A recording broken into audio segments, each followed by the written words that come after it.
วันยืนทุกวันคืนหัวใจโศกตมคิดถึง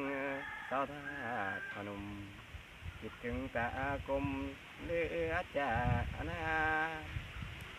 ก่อนเคยผูกพันร่วมกันครั้งหนึ่งผ่านมา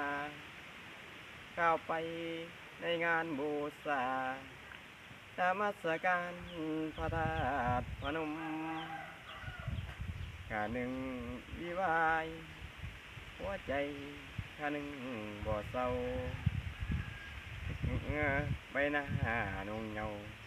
คิดถึงภาพเก่าที่เคยสุขสมคิดหอดข้าวหลังเมื่อครั้งเขาเคยเที่ยว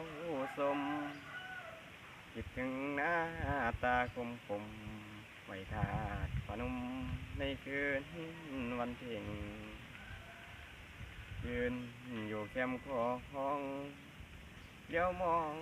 ไปภาคทางหัวใจอ้ายมันหมุนมัวคิดถึงดอกบัวที่ความบานเบ่งอยากจะไปหาน้องแก้วตาด้วยตัวอายเองคิดถึงเมื่อคืนวันเพ็ญใจหอนเฮงคิดถึงจริงแท้โอ้นวลแล้วลืมแล้วบ่เมื่อครั้งผ่านมาหากน้องเจ้าบ่ลืมลานัดปีหน้ามายามอายเนี่ยที่บุญธาตุหลวง